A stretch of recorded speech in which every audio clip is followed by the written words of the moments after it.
Vocês estão ouvindo bem? Mas vamos fazer o seguinte, para testar nosso canal, eu vou chamar nome por nome e vocês falam se estão ouvindo bem ou não. Eu vou começar pela sequência que aparece aqui para mim. Alan.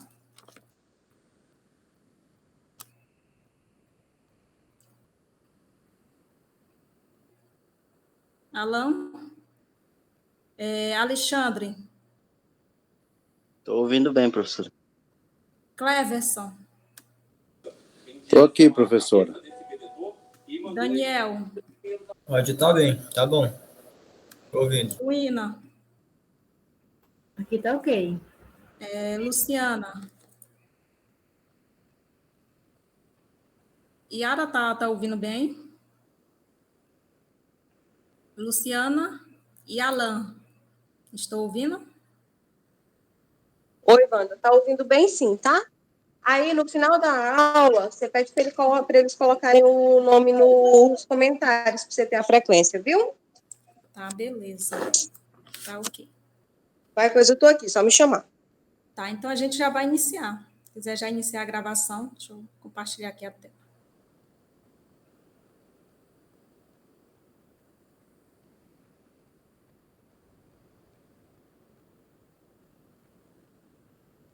Vocês já estão visualizando?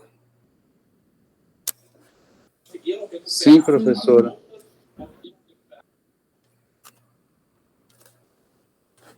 Então tá. Gente, essa é a nossa aula síncrona. Antes de iniciar, deixa eu só me apresentar. Meu nome é Wanda, sou formado em Economia, atualmente estou fazendo um mestrado em Planejamento e Desenvolvimento Urbano e Regional, aqui pela Unifespa. E aqui me proponho a ministrar essa disciplina a vocês pela primeira vez também. Então, vamos iniciar. Primeiro, entender o que é o agronegócio. Entender o agronegócio, a gente primeiro tem que entender que a agricultura, por muito tempo, ela teve fazendo todas as atividades, desde a produção em si, como a comercialização, como a parte de insumo, né? Só que com um processo da Revolução Industrial, aí veio a questão da modernização aqui no Brasil, mais especificamente a partir aí de 1950, 1930, quando começa com Getúlio Vargas, a questão da industrialização, mais intensifica a partir de 1950 a questão da modernização no campo aqui no Brasil. Então, vem essa necessidade de especializar, então começa a dividir essas funções. A agricultura perde boa parte da função que ela fazia, né, de comercializar o produto dela, de fazer esse insumo, para outras empresas que agora se especializam nisso, com isso reduzindo os custos e aumentando a produtividade. Aí o agronegócio ele veio para somar tudo isso, né? Para explicar tudo isso e dar uma significância maior à agricultura, né? Então, o agronegócio ele vai compreender toda aquela atividade que é chamado antes da porteira, tá? Que é a produção de insumo, equipamentos, serviço especializado, compreendendo o que está sendo produzido pela agricultura em si, e depois da porteira, que é o processo de transporte, de armazenar, de distribuição. Mas é só isso que compreende o agronegócio? Só um minuto. Acho que fica melhor assim. Não, ele vai compreender também, vai entrar o quê? As instituições governamentais, vai entrar a questão do mercado futuros, de ações, associações de comércio, tudo isso junto vai formar o agronegócio. Então, o agronegócio envolve tudo, desde a produção do insumo até chegar ao consumidor final. Por que é importante a gente estudar isso aqui? Porque as políticas públicas, elas vêm desde para antes da porteira, como para a política dentro da porteira, assim como para fora da porteira, porque é um ciclo, né, que tem que estar funcionando de forma o máximo possível sincronizado entre aspas, harmonia, né? Porque o impacto em um provoca o impacto em outro, né? Já que tudo funciona de forma organizada, tá? Então, o que é políticas públicas? Só baixar aqui um bocado a luz, tá incidindo no computador e quase não estou enxergando, batendo reflexo. Tá. E o que é políticas públicas? Esse conceito está até na apostila de vocês.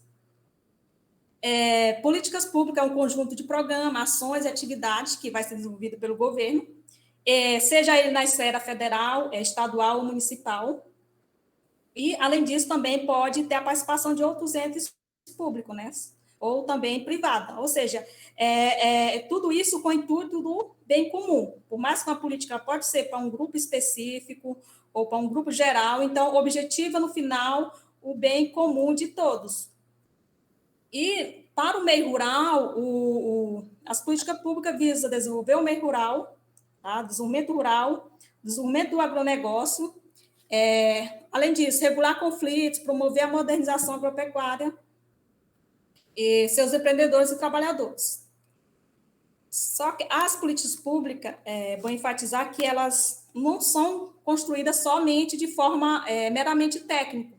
Agora chego em determinada localidade, sociedade, vejo um problema ali, então ali está precisando de uma ação. Não é assim que funciona. O ideal fosse, né? Existe por trás um conjunto de forças, né? De relações, de interesse, em que vai se engajar ali, vão ser defendido e levado até, enfim, ao poder público, aos nossos representantes, para que seja transformado em políticas públicas. Um exemplo, a gente tem muito no caso do agronegócio, tem a bancada ruralista, né, na Câmara dos Deputados. Então, eles estão ali defendendo, entre várias pautas, né, uma das pautas, a questão do agronegócio. Então, as políticas públicas envolvem muito essa questão de jogo de força, de interesses. Em relação às perguntas, eu até esqueci de falar isso para vocês. Vamos deixar para o final, para que eu possa conseguir passar o máximo de conteúdo, né? Ficar gravado e os outros alunos poderem acompanhar. Tá? As políticas públicas, elas podem ser classificadas em 3 maneiras. Quanto à natureza, a abrangência e o impacto que ela provoca. Então, vamos ver. Quanto à natureza, a natureza ela pode ser de forma estrutural, né? Ela vai interferir na estrutura ali da sociedade, no caso de renda, emprego, propriedade. Então, eu vou elaborar uma política que vai incidir em cima dessa estrutura já existente, né? E necessária dentro da sociedade. Ou ela pode ser conjuntural emergencial. Eu vou atingir aquele ponto específico de forma emergencial. Sanou o problema? Então, a política pública, ela, posso dizer, ela se extingue, ela acaba ali. Tá? Então, essa seria conjuntural emergencial, de forma pontual e emergencial. A política pública também ela pode ter um campo de abrangência, né? Ela pode ser universal, ou seja, eu vou fazer uma política pública para todos os cidadãos.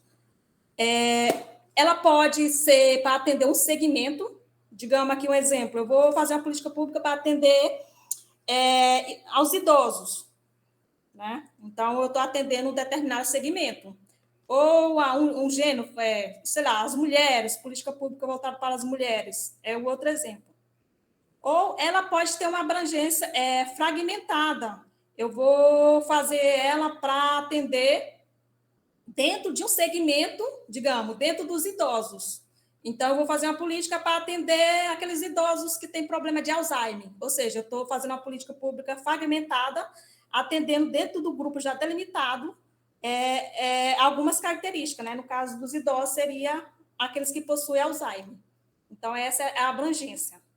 Então, a política pública também, ela é classificada de acordo com o impacto dela, o impacto que ela vai provocar, seja impacto de distribuição de renda, seja de redistribuição ou de regulação. Distributiva é aquela que visa distribuir benefícios individuais e, em geral, elas costumam ser utilizadas muito também como instrumento de clientelismo, ou seja, privilegiar certos grupos. E a gente tem a política redistributiva, que é a mais conhecida, né? Temos aí o Bolsa Família, que agora acho que até mudou de nome, que ele visa fazer essa redistribuição de recursos entre os grupos sociais, buscando uma certa equidade. E a política regulatória, né, que tem um impacto de regulação, ela visa definir regras e procedimento, né, que vai regulamentar um comportamento de determinados indivíduos, atores ali na sociedade, né? Eu tenho uma comunidade, aí tem, sei lá, um determinado indivíduo, a empresa incomodando, né? Então, vamos criar uma política para criar regras ao funcionamento, digamos, dessa empresa que está provocando algum dano, digamos, um conjunto de bares, etc. E aqui tem um exemplo, que inclusive está na postura de vocês, um exemplo de política agrícola fundiária. No caso aqui, podemos colocar o caso da reforma agrária, né? Então, vamos analisar a natureza dela, a abrangência e o impacto. Digamos, a reforma agrária ela tem uma natureza estrutural, porque ela vai interferir na estrutura da sociedade, ou seja, quando tu procura fazer essa desapropriação de terra, visto que existe muita concentração de terra, isso já é estrutural. Então, quando eu procuro fazer isso, né, essa desapropriação, então eu estou fazendo uma política de natureza estrutural, mexendo na estrutura existente da sociedade, que já é algo, enfim, até como se fosse natural, entre aspas, né, que não é natural. Ela tem uma abrangência segmental, né, que é, no caso, quando eu faço a reforma agrária, eu vou procurar beneficiar um segmento. Que seria esse segmento? Aquelas pessoas que não têm condição financeira de adquirir terra. No caso do impacto redistributivo da reforma agrária, eu iria buscar o quê? Uma equidade na posse de terras, de que todos tivessem acesso à terra para produção e sobrevivência. Esse é um exemplo. Tá? E as políticas públicas, a formulação das políticas públicas, elas têm um ciclo. Tá? Conforme a gente até falou anteriormente, né, a formulação de uma política pública envolve um conjunto de relações de interesse por trás, né, que vai requerer a questão de negociação, mobilização, formação de coalizão para poder aprovar aquela política. Mas por que é feito isso? Porque a gente sabe que os recursos eles são escassos, né? Recursos são escassos e a demanda é muito grande. Não dá de atender todo mundo.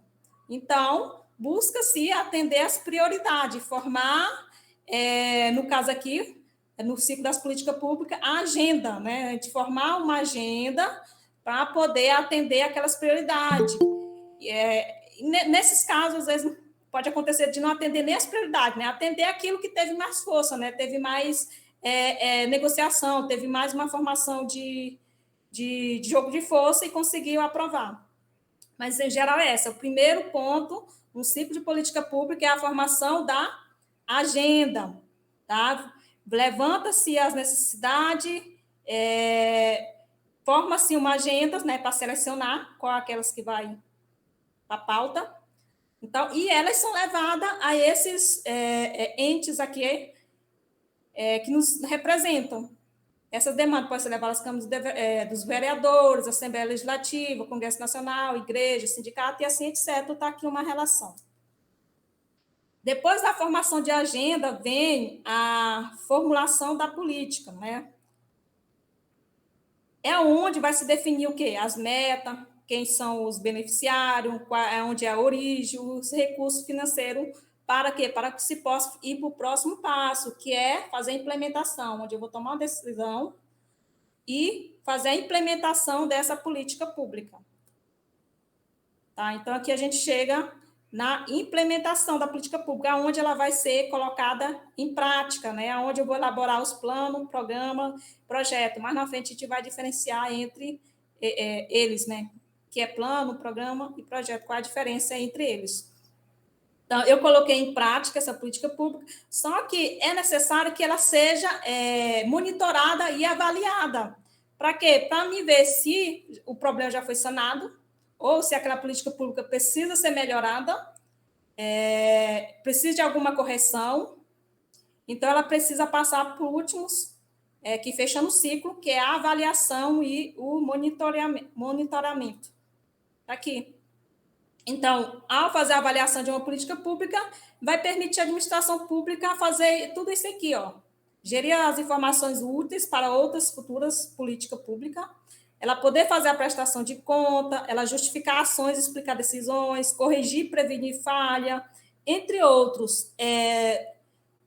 Tudo isso aqui está na apostila de vocês, tá, gente? Responder se os recursos são escassos, se estão produzindo o resultado esperado, identificar as barreiras que impedem o sucesso do programa, promover o diálogo entre os vários atores envolvidos e fomentar a coordenação e cooperação entre os atores. Tá, então qual é a diferença desse que a gente acabou de falar? Entre plano, programa e projeto. Essa figurinha aqui, que está aqui para vocês, então, visualmente, já dá uma ideia, né? Já dá a gente perceber a diferença. Tá? Então, vamos lá. O plano aqui é como se fosse, ó, esse aqui é o geralzão. Ó. O plano, ele é um planejamento global e ele é de longo prazo e ele vai consistir numa sistematização do processo de organização da ação. E dentro do plano vai conter o quê? O programa e, posteriormente, vem o projeto. Vai afunilando até chegar no projeto. E o que é o programa? O programa, ele ele está dentro do plano, tá? O programa está dentro do plano. Ele é um planejamento de médio prazo, ele é mais específico, né? Onde vai incluir os objetivos, as metas concretas e as estratégias de implementação. E o projeto? O projeto é mais específico ainda. Já vai ser uma ação mais clara, né? Onde eu vou delimitar os objetivos e aonde eu já vou ter ali os recursos, os prazos para ser já delimitado para ser feito, executado, para que se possa alcançar um objetivo, uma determinada meta. Está aqui, ó. Constitui o nível mais específico do planejamento, com o maior detalhamento possível para o efeito de curto prazo. Então, plano, de forma geral, ela é a longo prazo. Programa, ele é a médio prazo. Projeto, ele já é a curto prazo. Curto prazo, longo prazo, economista gosta muito de falar isso. Então, quem são os formuladores de política pública para o agronegócio brasileiro? Se eu estiver falando rápido, podem falar aí, ó. Que às vezes, quando eu pego aqui, quando eu engato aqui, vai. Tá? Quem são os formuladores de política pública para o agronegócio? Então, isso brasileiro, aqui do Brasil. Temos aqui os mais, eu não diria, importantes também, os mais importantes, e que tem, no lugar de importante, vamos colocar os que têm mais peso, né? Peso na formulação dessas políticas públicas. Tem ela aqui, o Ministério da Agricultura, Pecuária e Abastecimento, que vocês conhecem muito bem, existe esse ministério, ao contrário desse aqui, ó, Ministério do Desenvolvimento Agrário, ele foi... Como ministério, ele foi extinto, se eu não me engano, no governo Temer, ele foi extinto, e ele virou uma secretaria. E eu não sei, agora eu não estou lembrando se ele está na Casa Civil ou está no Ministério da Agricultura. Tá? Esse é um ministério muito importante para a agricultura familiar, porque ele estava engajado, né, em promover essas políticas, ainda está, né? Só que agora como secretaria. Em promover política pública para o desenvolvimento rural, promovendo a democratização do acesso à terra, fortalecendo a agricultura familiar, a questão de resolver o máximo possível a questão dos conflitos sociais, garantir a soberania alimentar e, consequentemente, promover o desenvolvimento econômico, social e ambiental do país. Depois, aqui, nós temos o Ministério do Meio Ambiente, então, uma função muito importante nessa formulação dessas políticas públicas. Só ressaltar que eles participam em conjunto para formular políticas públicas ou pode estar formulando de forma específica. No caso dele, formula, né, e participa da formulação de política pública que atendam a isso, né, a questão da sustentabilidade ambiental, de proteção e recuperação do meio ambiente, do uso sustentável dos recursos naturais. Temos aqui a Embrapa, né, Empresa Brasileira de Agricultura, Empresa Brasileira de Pesquisa e Agropecuária. É uma empresa muito importante na questão de pesquisa para o setor agropecuário, com isso melhorando a produtividade. Temos atualmente, né, locais como o Cerrado, que que alguns tipos de cultivares não se cultivava lá, e hoje atualmente é bastante cultivado devido às pesquisas da Embrapa, né, que ela consegue desenvolver, cultivar que suporte ou se adapte a aquele ambiente. Além de, enfim, de encontrar outras soluções para a produção agrícola. Temos aqui a agência Anvisa, né, a Agência Nacional de Vigilância Sanitária, que ela tem grande importância em garantir essa questão da segurança sanitária, de proteger a saúde da população com relação à produção dos alimentos, né, porque a gente sabe que tem que ter sempre uma regulação na questão da produção dos alimentos, enfim, cuidado dos animais, temos os exemplos aí no caso dos animais, vacinar, para não ter a fitose, e outras coisas também, desde da manipulação dos animais, né, depois que abate, tudo isso tem que ter um certo controle. Tem uma Conab, vamos avançar aqui, que senão o tempo passa. A Agência Nacional de Assistência Técnica e Extensão Rural tem uma grande importância ao produtor, ao levar o conhecimento, disseminar as técnicas de cultivo, de produção, e a Agência Nacional de Água. Além desses aqui, a gente tem também esses que também eles participam na formulação das políticas públicas, que é a Confederação da Agricultura e Pecuária do Brasil, a Confederação Nacional de Trabalhadores da Agricultura, que é a CONTAGE, a Confederação Nacional dos Agricultores Familiares e Empreendedores Rurais, que é a CONAFE, e temos aqui a Abrange, tem o Senar, que é onde vocês estudam, a instituição que vocês estudam, o Senar, que são as instituições de ensino e capacitação para agropecuária e agronegócio. Também elas participam dessas formulações de política pública. Além disso, a gente tem outras, a nível estadual, as EMATES, além outras instituições também, tem as Federação das Agriculturas, sindicatos rurais. A nível internacional, a gente tem esse aqui, que é a FAO, a Organização das Nações Unidas para a Alimentação e Agricultura Alimentar. É onde os países lá, membros, eles se reúnem para, enfim, fazer acordo, poder compartilhar entre si tecnologia, ou uma das grandes preocupações da FAO é com a questão da segurança alimentar, promover a modernização da agricultura nos países de forma que aumente a produtividade. E a nível internacional, temos políticas públicas internacionais. Os países, eles definem, né, como já vimos anteriormente, eles definem as suas políticas e de forma a garantir os interesses nacionais, o interesse interno. E, às vezes, muitas das vezes, isso pode impactar em outros países. Exemplo, um país, que muito acontece nos Estados Unidos, dá muito subvenção, muito subsídio a um determinado setor, de forma que ele consegue abarcar um mercado maior, né, se consolidar, vender seus produtos de forma mais competitiva, e com isso prejudica um outro país. Para isso, existe aqui a OMC, que é a Organização Mundial do Comércio, que ela foi criada, ela tem, acho que como membro, em torno de uns 160 países, que ela foi criada em 1995, e ela é responsável por isso, por fazer essa regulamentação do comércio internacional.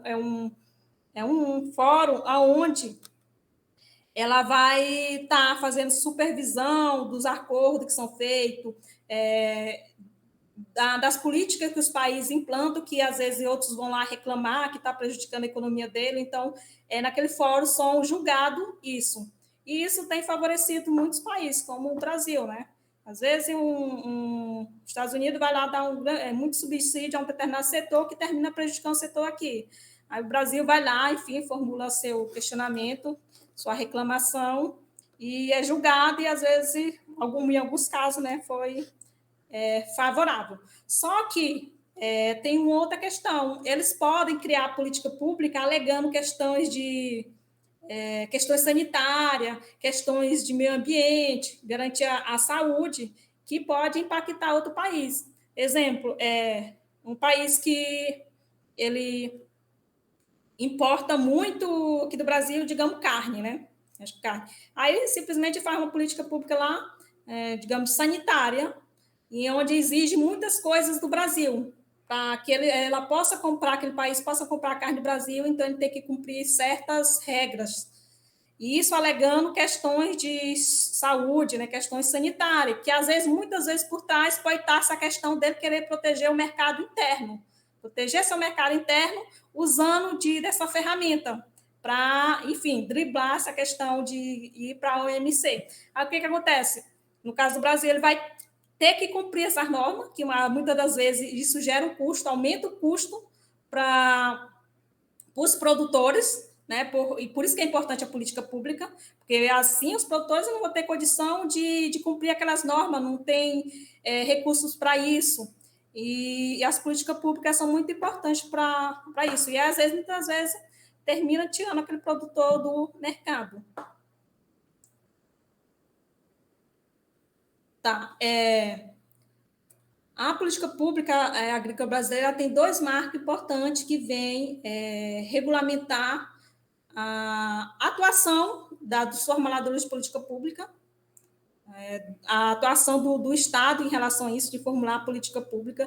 Temos aqui o primeiro, na Constituição Federal de 1988, onde ela diz que determina que a política agrícola seja planejada e executada dentro da forma da lei, com a participação de quem? Do setor de produção. Quem seriam eles? Os produtores, os trabalhadores rurais, bem como os setores de comercialização, armazenamento e transporte. Bem, é o que diz isso, né? Com a participação deles. E, além disso, nós temos, em 1991, a Lei 8.171, que ela dispõe sobre as políticas agrícolas brasileiras. Então, ela vai determinar que os estados vão exercer essa função de planejamento, vão promover, regular, fiscalizar, controlar, avaliar e suprir as necessidades. Na verdade, ela vem como se fosse uma regulamentação aqui no que fala esse artigo da Constituição Federal de 88. Regulamentar, ela vem mais especificar. Então, tudo isso o quê? Para garantir a produção e a produtividade do setor agropecuário e também pensando sempre no meio ambiente. Proteção do meio ambiente, questão da sustentabilidade. A formulação, depois que formulada uma política pública, né, para ela ser executada, ela tem que estar prevista dentro, né, os recursos dentro dessas leis orçamentárias, esse planejamento orçamentário do Estado. Então, para que aquela política pública, caso o PRONAF, possa disponibilizar recurso para a agricultura familiar, então, isso tem que estar previsto já dentro desse planejamento agropecuário. A nível aqui do Estado, a gente tem 3 leis orçamentárias, que é o PPA, o LDO e a LOA. O PPA ele é mais amplo, né? Ele é como se fosse um geralzão, ele é programado para 4 anos. E a LDO, ela é como se fosse aqui um intermediário entre o PPA e a LOA, que é a lei dessa, que é a LDO, que é a Lei de Diretriz Orçamentária, ela faz a meta para o ano. E, na verdade, e também ela termina como se fosse aquele instrumento de poder, a cada ano, fazer uma pequena alteração no PPA. Como assim? Um exemplo, digamos, ajuste no salário mínimo, ajuste cobrança de imposto. Eu posso fazer aqui nesse instrumento aqui, LDO, né? Eu posso terminar fazendo aqui. E a LOA, que é a Lei Orçamentária Anual, que ela tem que ser feita também a cada ano, onde eu vou estar já sendo bem mais específico a cada ano. São definidos recursos para o ano. Tá? E dentro desses instrumentos vai estar esse aqui, ó. Em consonância com esses 3 instrumentos do planejamento orçamentário, vai ter o Plano Agrícola e Pecuário e o Plano Safra da Agricultura Familiar. Termina chamando de Plano Safra. Eles têm uma vigência de julho a junho. É interessante que o ano agrícola, até coloquei aqui embaixo, ó, o ano agrícola ele é diferente do ano civil. O ano agrícola ele começa 1º de julho de cada ano e vai a 30 de junho do ano seguinte. E o nosso ano civil começa em janeiro e termina em dezembro. Tá? Então, esses planos aqui, eles têm essa vigência.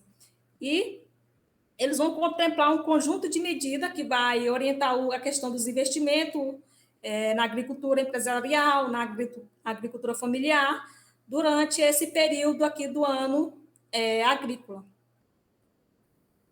Aqui para o Plano Safra 2021 e 2022. Já está previsto lá nos 3 instrumentos de plano orçamentário, lá no PPA, essa quantidade aqui, ó, de 251 bilhões de reais para apoiar a produção agropecuária nacional. Teve um aumento de 6,3% nesse valor aqui, de 14,4 bilhões de ano em relação ao ano anterior, né, ao plano do ano anterior, que foi 2020 e 2021. Que eles vão ser gastos nesse período aqui, ó. Está previsto para ser gasto nesse ano calendário aqui agrícola. E aqui tem algumas outras informações que eu peguei lá do Ministério da Agropecuária, né, do MAPA, onde você teve a questão do crédito para custeio e comercialização, foram esse valor aqui de 177 bilhões de reais do valor total, e para investimento foram 73 bilhões de reais, aproximadamente aí, 73,4 bilhões. Dentro do plano agrícola e do plano safra para a agricultura familiar, são feitas políticas que abrangem desde o crédito rural, desde o zoneamento agrícola, política para o seguro rural, política para a comercialização e política especiais de fomento setorial, que é o que a gente vai começar a ver agora. Tá.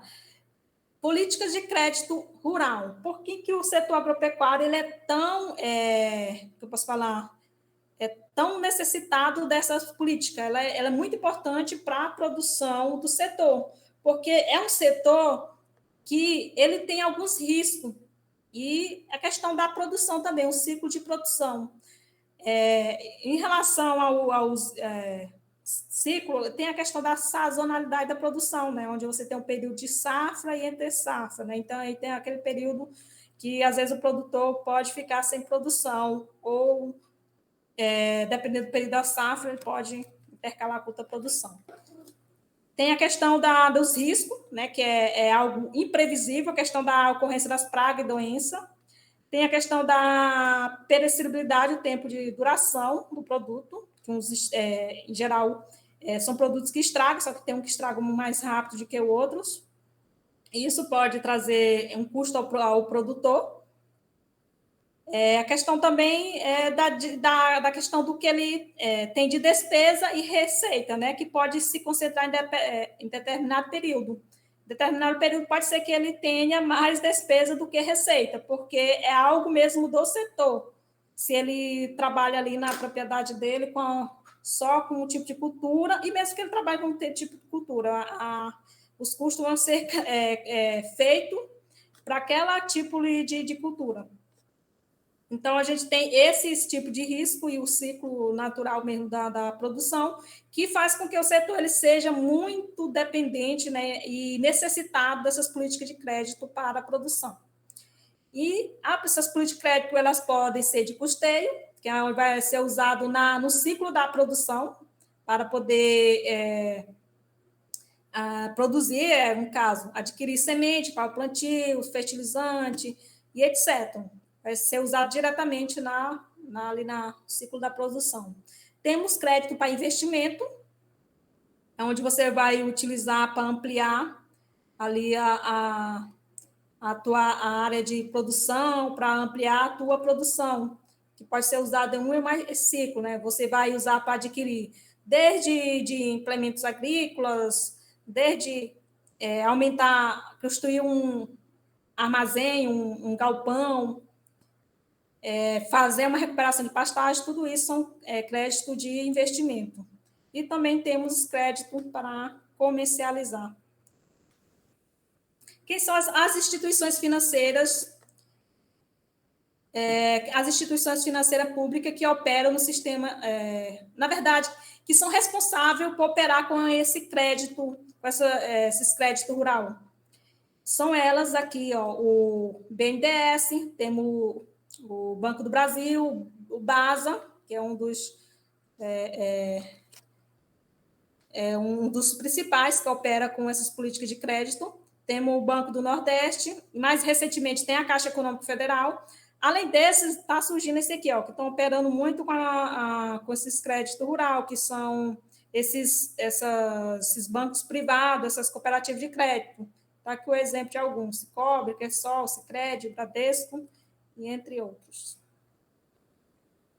Tá, agora chegamos na política de crédito rural. Aqui, nessa parte, a partir daqui, eu vou passar a nossa atividade prática no final. Então, a gente vai abranger ela de forma assim, bem rápida. Tem alguns exemplos aqui de política de crédito rural, que inclusive está na apostila de vocês.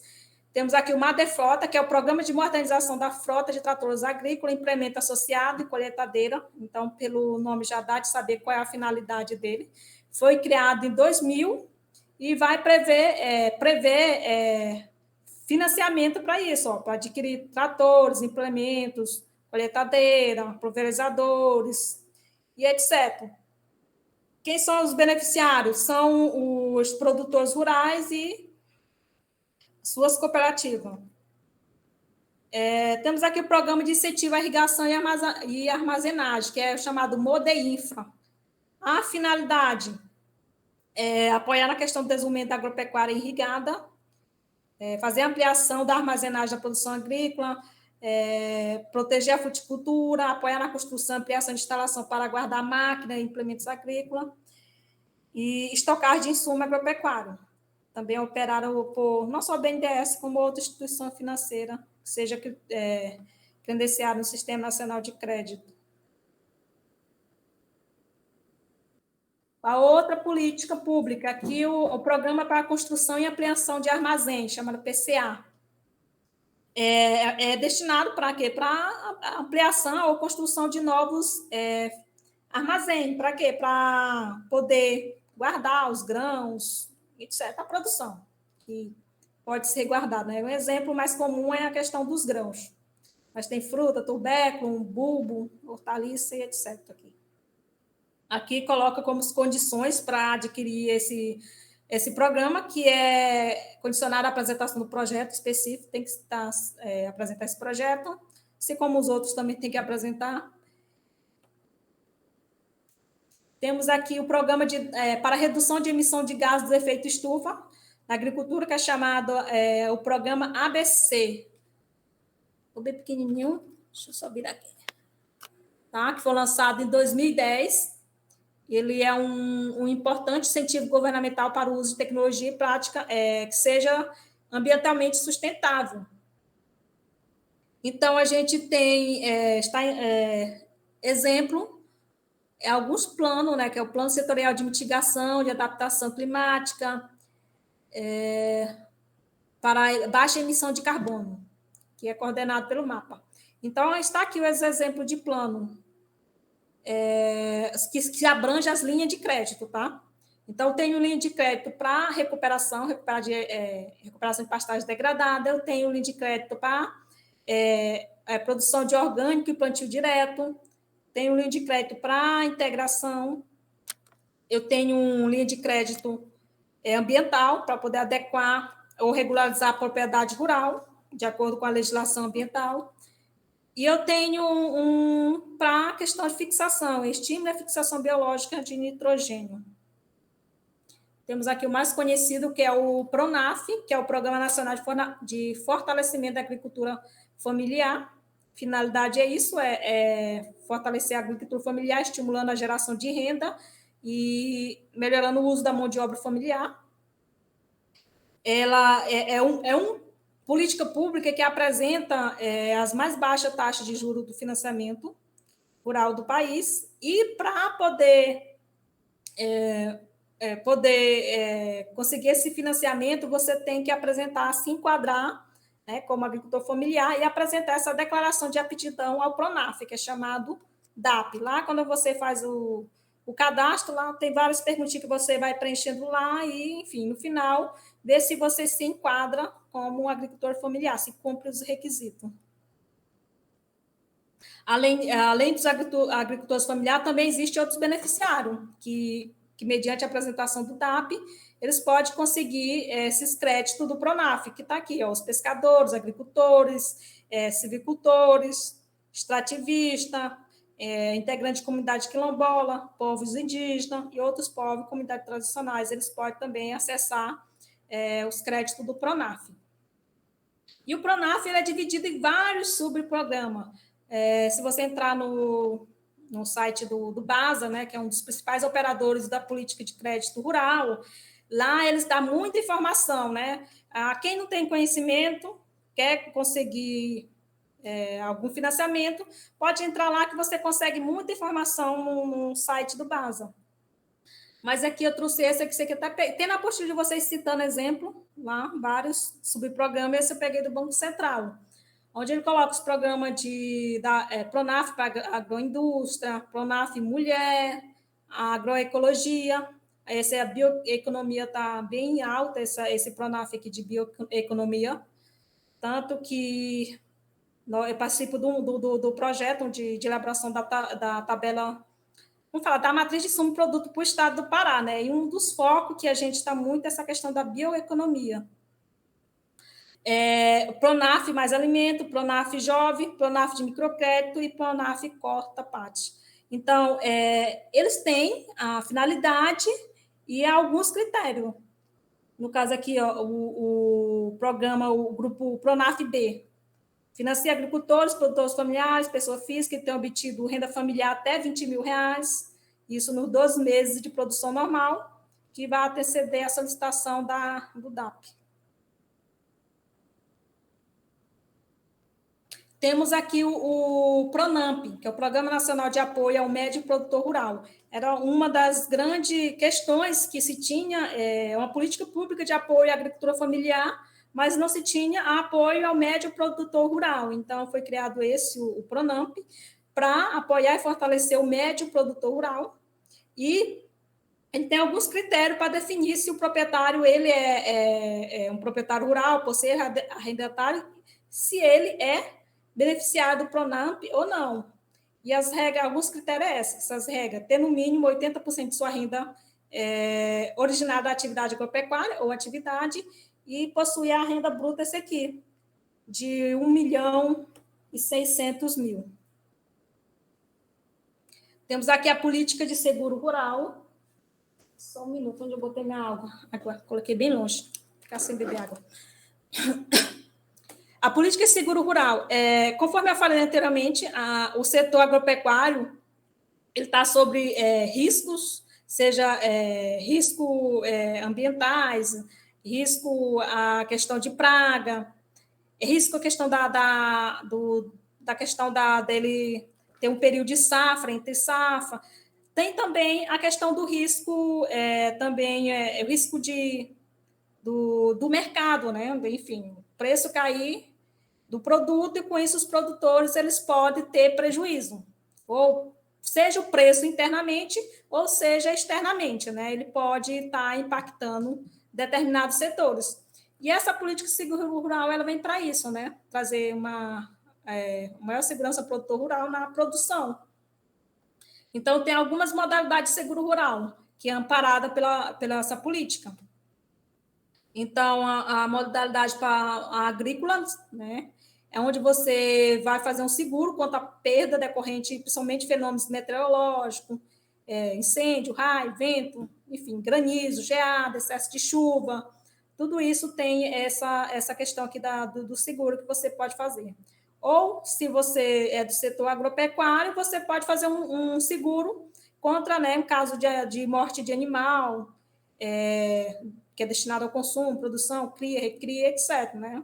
Exemplo, lá você tem um seguro, caiu um raio, mata não sei quantas cabeças de gado lá. Se você tem um seguro, você pode repor esse prejuízo dentro lá dos limites dos contratos. Tem o seguro também para quem trabalha no setor florestal, principalmente, né, o seguro contra prejuízo causado no caso de fogo, praga.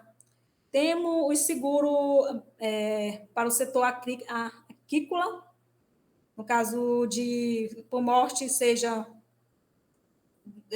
morte ou risco inerente de peixe, crustáceo, para o setor de aquícola, ou decorrente também de doença.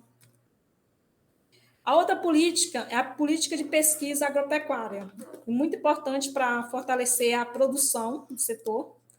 Conforme eu falei anteriormente, graças às pesquisas da Embrapa, você tem conseguido aumentar produtividade em locais que se tinha baixa produtividade, ou em locais que não se conseguia cultivar aquele determinado plantação, e você, através de melhoramento, você consegue adaptar aquela planta, aquele cultivar, aquela determinada região. Então, a Embrapa ela tem uma grande importância na questão de buscar soluções através da pesquisa, né, para o agronegócio. Também sempre pensando de forma sustentável. Tem uma política de assistência técnica e extensão rural, ela é muito importante porque ela vai disseminar o conhecimento aos produtores rurais, disseminar conhecimento, disseminar técnicas de produção, que isso é muito importante aos produtores. Então, é uma política muito importante ao setor. E ela tem uma diferença, ela abrange a assistência técnica e ela abrange a extensão rural. A assistência técnica, ela vai simplesmente resolver um problema pontual, específico ali do produtor.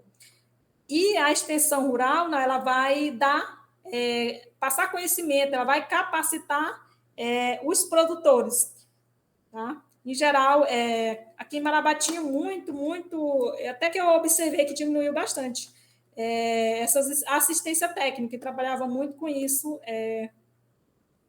convênio com o INCRA.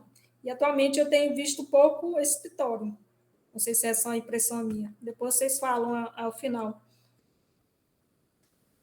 Temos aqui a política de defesa agropecuária, que ela vai buscar garantir a proteção da saúde dos animais, a sanidade vegetal, a idoneidade dos insumos, do serviço especializado na agropecuária. Tudo isso, o objetivo final de garantir a saúde humana e também que o produtor não tenha muito impacto, né? Já pensou a pessoa num determinado local, cidade ou aqui no país ressurgir a fitose, né? A fitose ela está sendo bem controlada no estado. Então, se ela surgir com grandes casos, então isso pode prejudicar muito ao setor. Então, essa política de defesa agropecuária ela vem para isso, garantir essa questão do controle da saúde dos animais, de que os produtores eles vão estar cumprindo as leis, a legislação, conforme é exigido a cada produtor que se faça. Então, você tem uma política que é definida a nível federal e que ela vem afunilando até chegar aos estados e município. Então, é desenvolvida de forma permanente pelo poder público, então ela não se extingue facilmente, porque você tem que estar constante vigilância e defesa sanitária, tanto para animal como para vegetal. Tem que estar fazendo constante inspeção de produtos, inspeção e classificação dos produtos, seja de origem vegetal e animal, e também está fazendo fiscalização dos insumos e serviços que são utilizados nas atividades agropecuárias. Tá? Então, essa política de defesa agropecuária é feita tanto para aquele serviço que a gente acabou de ver lá no início da disciplina, a gente falou do dentro da porteira, né? Como também fora da porteira, porque vai desde de que o alimento ele é manipulado e comercializado, ele tem que estar dentro das regras. Então, por isso que eu tenho essa política de defesa agropecuária. E tem alguns programas, eu creio que aqui todos vocês conhecem, tem aqui um específico aqui que vocês, com certeza, cadê? Não, vamos citar cada um. Programa Nacional de Sanidade Apícola, Temos de contra a raiva dos herbívoros, Tema Nacional de Sanidade das Aves, temos o Programa Nacional de Caprino e Ovinos, temos o Programa Nacional de Saúde Suída, e aqui, esse aqui, ó, Programa Nacional de Controle e Erradicação da Brucelose e Tuberculose Animal. Isso aqui é bastante conhecido. Assim como também a política para segurança e qualidade de alimentos e bebidas. E a política de produção, comercialização, abastecimento e armazenagem. Então, isso aqui é importante para garantir, né, garantir o preço mínimo dos produtos, para que os produtores não tenham tanto prejuízo. Então, ele visa o quê? Garantir a compra da produção, assegurar o abastecimento e regular o preço do mercado. E a gente tem aqui a companhia, a CONAB, a Companhia Nacional de Abastecimento, que ela tem uma grande participação nessa definição, regulação de preço, da compra do produto. Então, é uma empresa vinculada ao Ministério da Agricultura, ela que é encarregada de gerir as políticas agrícolas de abastecimento, visando assegurar o atendimento à necessidade básica da sociedade e preservar e estimular o mecanismo de mercado. Então, ela atua com vários instrumentos. Temos aqui, ó, a garantir o preço mínimo dos produtos. Então, ela fica sempre monitorando essa questão para que os produtores não estejam tanto prejuízo. Então, o preço mínimo, ela fica monitorando cada região. Se não está abaixo daquele preço mínimo, então ela vai realizar a fixação e garantia dos preços mínimos para alguns produtos. Se cai muito, aí sim ele intervém fazendo a compra ou estimulando a produção da região. Em geral, pode cair muito o preço, questão de excesso de produção, né? Então, pode atuar fazendo a compra daquela produção e estocando. Aquisição do governo federal, né, é um instrumento capaz de garantir, com base nos preços mínimos, a aquisição de produtos agropecuários pelo governo federal. E assim vai. Empréstimo, programa de escoamento de produção, valor de escoamento do produto.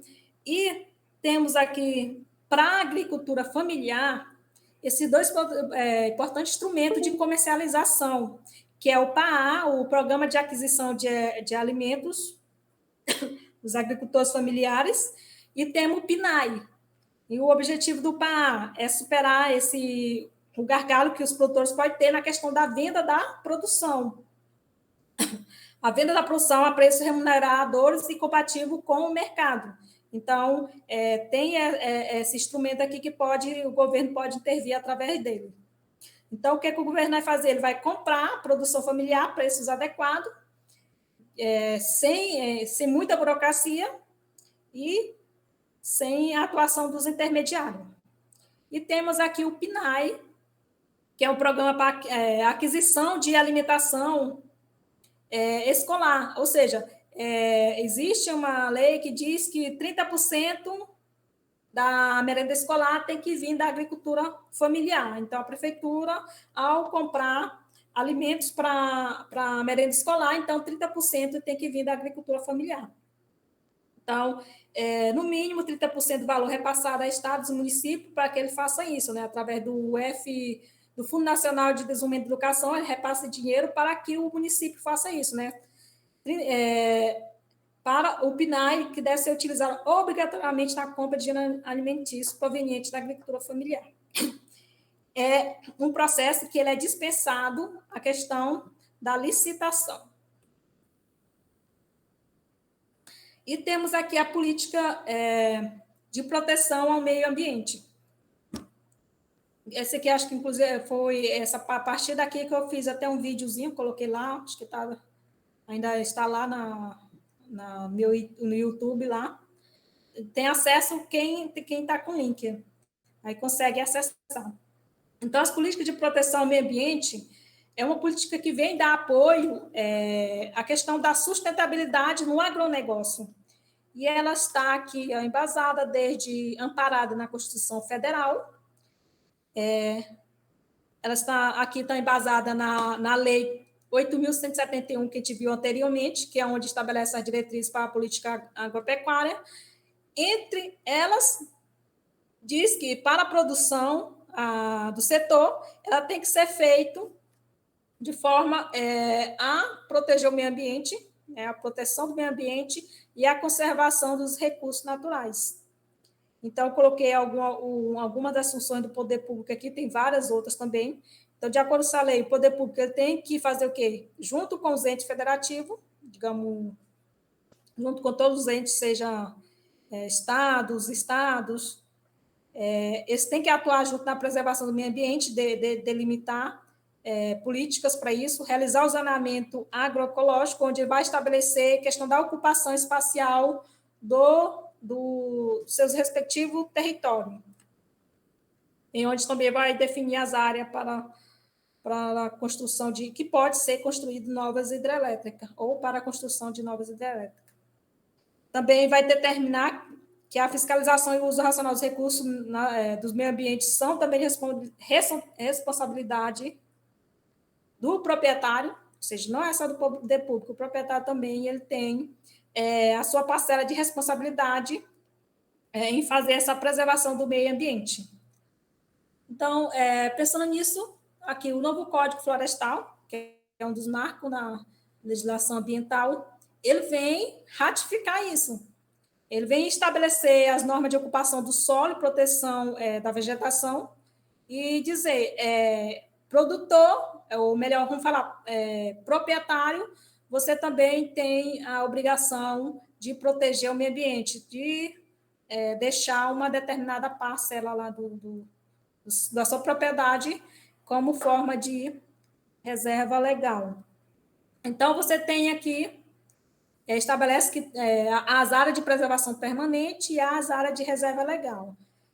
Vamos ver cada um deles. A área de preservação permanente são aquelas áreas mais sensíveis, que são as margens de rios, nascente, encosta naquelas áreas que tem uma declividade superior a 45 graus, topo dos morros, monte, montanha, etc. E a função é de preservar os recursos hídricos, a paisagem, a biodiversidade, proteger o solo e garantir o bem-estar da população. Essa vegetação ela só pode ser retirada mediante autorização, que no caso de obras de utilidade pública, que seja de interesse nacional, social, ou para as atividades eventuais de baixo impacto ambiental. Aqui só lembrando que cada área ela tem um limite a ser deixado de preservação permanente, né? Digamos aqui, nascente, 50 metros ao redor da nascente. E a reserva legal, que é aquela área localizada no interior da propriedade, que tem que ser destinado à reserva. Qual é a função? Auxiliar na conservação e reabilitação dos processos ecológicos, promover a conservação da biodiversidade e assegurar o uso econômico de modo sustentável. A destinação de uma parcela da propriedade para a reserva legal, ela é delimitada da seguinte maneira. No caso da Amazônia Legal, já está previsto lá no Código Florestal. Lógico que no final sempre tem algumas exceções, alguns ajustes que vão sendo feitos. No caso da Amazônia Legal, está prevista, se o imóvel está em área de floresta, 80% do imóvel tem que ser destinado à reserva legal. Se ele está na Amazônia, porque a Amazônia ela compreende não só a região norte, ela vai compreender boa parte do Maranhão, ela vai pegar aqui o estado do Mato Grosso, que é do centro-oeste, e boa parte do Maranhão, que é do nordeste. Tá? Então, se o imóvel está em áreas de cerrado, então a destinação é 35%. Se é em Campos Gerais, é 20%. Nas outras regiões, Nordeste, Sudeste, a área destinada é de 20%. Aí existe não sei se não é exceção, algumas adequações que podem ser feitas, tipo, pode-se contabilizar a APP aqui no caso das reservas legais, obedecendo certos critérios, pode ser feito isso também. O CAR, ele é um instrumento utilizado para fazer isso, para fazer esse monitoramento das propriedades em relação à preservação do meio ambiente, em relação à destinação das áreas de APPs, de reserva legal. Então, é um registro público de âmbito nacional, onde ele vai estar registrando os dados da propriedade rural, os dados ambientais, e é obrigatório a todos os imóveis, né? É obrigatório todos os imóveis fazer. Eles têm tempo para expirar? Não. Só quando, enfim, chamarem para fazer de novo. Tá? Mas é obrigatório todos os imóveis fazer esse CAR. A finalidade está aqui, é fazer o quê? Você fazer um controle, um monitoramento, um planejamento ambiental e econômico e, assim, combater o desmatamento. Essa é a finalidade do CAR, né? Ter esses dados ambientais para poder fazer isso. Tá? O plano ABC, a gente até abordou anteriormente o programa ABC, né? O plano ABC está dentro do programa ABC. Então, é uma política agrícola de proteção ao meio ambiente e conservação dos recursos naturais. Ela foi lançada em 2012 para a redução e emissão dos gases do efeito estufa, que é emitido pelo setor agropecuário. Eu trouxe aqui até uma informação a vocês que é tirado desse relatório aqui, aonde diz que, isso em 2019, essa informação, o setor agropecuário ele é responsável com mais de 70%, 72% da emissão dos gases do efeito estufa. Está aqui o agropecuário e o uso da terra. Tá? Aqui é muita questão do desmatamento. Tá? Juntando os dois aqui, está ligado ao setor, ao meio rural. Então, ele é responsável por mais de 70% da emissão dos gases de efeito estufa. Então, por isso, essa política de proteção ao meio ambiente, esse plano ABC, é um acordo que o Brasil fez de forma voluntária. Até o Brasil só voltar. Ele tem essa grande visibilidade, né, internacional por questão da Amazônia, né? Então existe muito essa cobrança de preservar o meio ambiente. Então o Brasil fez esse acordo climático internacional, aonde ele criou essa política pública, que foi o programa ABC, e aqui nós temos o plano ABC, para oferecer crédito para que os produtores possam produzir de forma ambientalmente sustentável. Tá aqui os seus objetivos, vamos para as linhas de crédito aqui. Nós temos, inclusive, a gente até abordou anteriormente, o de recuperação, linha de crédito para orgânico, florestal, ambiental, temos aqui o DND, para poder fazer o melhoramento, a manutenção de áreas dendezais, tratamento de dejeto, tem políticas de crédito para isso, para implantação, melhoramento e manutenção do sistema de tratamento dos resíduos de dejeto animal e assim poder poder fazer geração de energia e a compostagem, produção de adubos. Gente, eu creio que a gente já foi os 40 minutos, e aqui está a nossa atividade prática. Só um minuto, eu vou colocar o notebook para carregar. Ele já...